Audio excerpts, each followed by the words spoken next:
The Chicago Bulls fall to the Phoenix Suns 120 to 110. We're going to be talking about the key takeaways from today's loss. And so before we go ahead and we jump into it, I first want to remind you to slam dunk on that subscribe button, just like Modest Buzelis slam dunks in games. And so in exchange for slamming on that subscribe button, I'm going to give you nothing but daily content around the Chicago Bulls. And so make sure that you hit that like, you hit that subscribe, and you join the Chicago Bulls Insider family as we talk nothing but Chicago Bulls basketball. And so with that being said, let's go ahead and let's jump into it as we are talking about the key takeaways from today's loss against the Phoenix Suns. And so, look, I always like to start with just really points that describe this game, and I just have two. And so the first one being that the Bulls played much harder. I think that they certainly came out and they competed. They finally had a game in which they did not let the opponent get to 25 plus points in a quarter. And so we actually see them compete a bit there on the defensive end. And I thought that they gave themselves a chance to win this game. The Phoenix Suns were able to knock down some timely shots at the end to really close this out. The next thing is that we got a chance to see some players play that I think certainly we would want to see play, and I think is very important when it comes down to the bottom line with this team, because they have a lot of big questions to answer in the offseason, and one of those is just going to be, who exactly are you keeping? And so the fact that the Bulls got a chance to play some of these players that need to be evaluated, I think that that is a win. Also, too, to note, there was no Josh Giddey. He was out due to the hamstring, and then Modest Buzelis was out due to illness, and other players had been out. And so we've talked about this before with Nick Richards, Anthony Simons, and others. And so I want to go ahead and now jump into just the player box score, and let's take a look at that as we'll take a look at each player's performance. And so starting with Tre Jones. And so with Tre Jones, look, Tre Jones did Tre Jones things. I think that he has been great for the Chicago Bulls. And once again, we just see him get to the basket at will. I think that he had a career high as far as points in the paint in this game. And man, he just continued to play through contact. He had some nice and ones.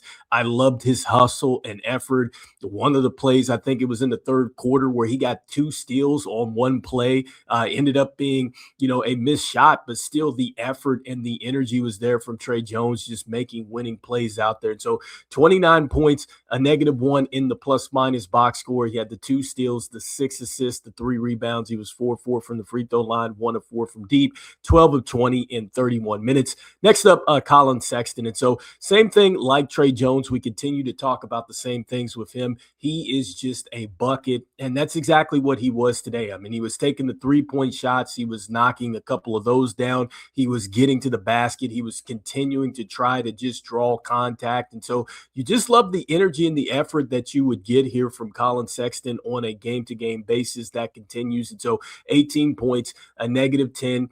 He also had 5 turnovers in this game. He had 3 steals. He had 1 assist. He had the 9 rebounds, 5 of 6 from the free throw line, 3 of 6, and 5 of 15 from the field in 31 minutes. Next up, Leonard Miller. And so with Leonard Miller, 17 points, a -10 in the plus minus box score. He did have the 3 turnovers, the 10 rebounds, the 2 assists. He also was 1 of 1 from the free throw line, 2 of 5 from deep, and 7 of 14 from the field in 33 minutes. And so talking about some of the bright spots here for the Chicago Bulls, it would have to start with Leonard Miller, because 1, he got a chance to start.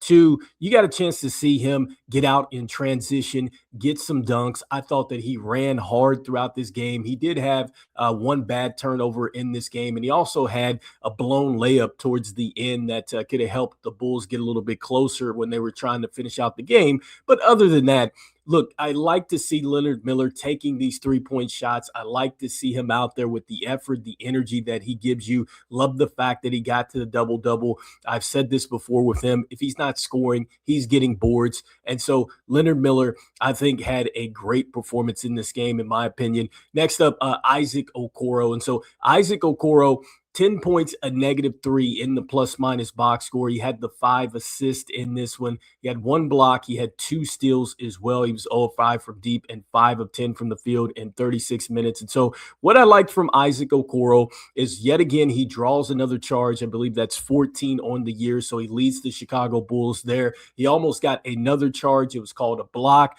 But still, I like the fact that Issac Okoro has come over and he's wanted to lock up defensively. And I think that he's really helped the Bulls as far as just like saying, hey, we are going to take charges here. And so I think that that has been a little bit of a switch this season. I know defensively this team has struggled, but Issac Okoro, I think, has brought it on a night-to-night basis. And so even though he couldn't knock down shots today, I still liked some of the drives and things that we saw from him. And again, the energy defensively. And so next up, Guerschon Yabusele. And so with Yabusele, he was able to knock down some three-point shots, I believe. He is like the second best three-point shooter for the Chicago Bulls. I believe that was mentioned there during the broadcast. And so he knocked down some three-point shots. He had, some other open opportunities. They just didn't go down. But I like the fact that he also got to the boards as well. And so 8 points and -12 in this when he had 2 turnovers, 9 rebounds. He didn't get to the free throw line, 2 of 6 from downtown and 3 of 9 from the field in 32 minutes.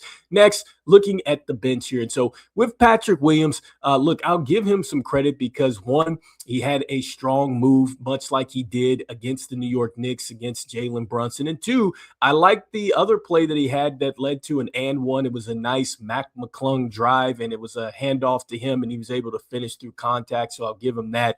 But aside from that, Patrick Williams, man, continues to take these deep three-point shots. I'm not sure what that is about. And so Patrick Williams, I think, again, continues to struggle, from the field there. And so 5 points, a -11 in the plus-minus box score. He did have 1 steal, 1 block, 1 turnover, 3 assists in this game, 1 of 1 from the free throw line, 0 of 5 from deep, 2 of 8 from the field in 24 minutes. I also give him some credit to him. One of his assists was very nice. It was a nice pass to Tre Jones, and that led to a nice finish there. So next, Laclan Olbrich. And so with Olbrich, look, he didn't score. He just had a point in this game, but still, I like the fact that the effort was there. You always see that with Laclan Olbrich. He is not afraid to foul people, so I love that.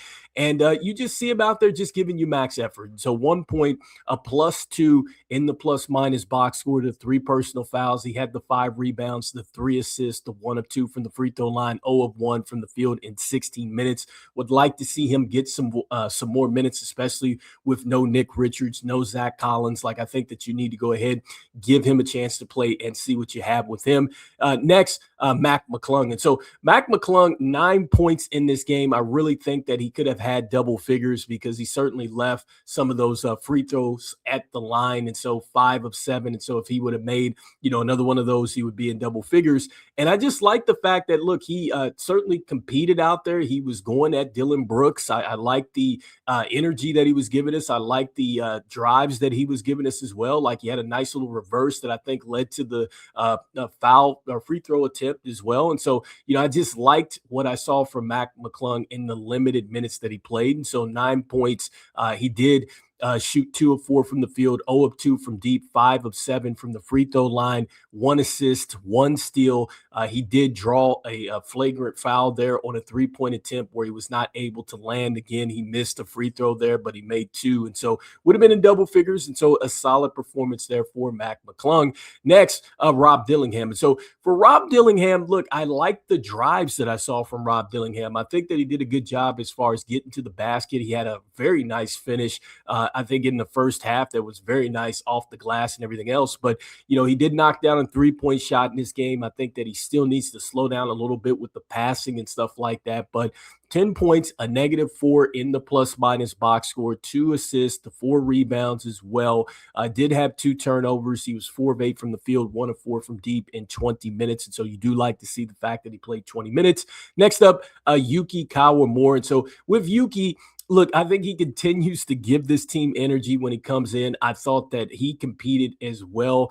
I thought defensively, I liked what I saw from Yuki Magic. And look, I like the fact that he comes in ready to shoot the basketball. And so he knocked down a nice little 3-point shot in this game, had 2 nice assists in this one, -1 in the plus-minus box score, 1 of 2 from deep, 1 of 2 from the field in 6 minutes. Would have liked to see, some more minutes from Yuki more, especially just with the way that things were going with this game. And then also, too, just with the way that's been going this season. But still, nevertheless, I think that is probably the biggest key takeaway here is that we got a chance to look at some of these players that really need to be evaluated. I think that Leonard Miller certainly was the plus on the night for me because of how well he played, especially just getting off to a great start like he did in the first quarter there. But let me know in the comments what you guys are thinking and key takeaways from this game. And so quickly, I wanted to go ahead and jump into now the team box score here. And so taking a look at just what the Chicago Bulls were able to do here from the field. So they shoot 45% from the field, 41 of 91. You see the Suns are 45 of 89 for 51%. The Bulls shot 26% from deep. And so you see that the Phoenix Suns 41% from deep. And so next, the free throws, once again, Bulls just leave money at the free throw line, 18 of 23, 78%. The Suns 17 of 22 for 77%. The rebounds 46 to 41. That goes to the Bulls. 26 to 22 with the assist. 10 to 10 with the steals, a tie there. 6 to 2 with the block shots for the Suns. 19 to 16.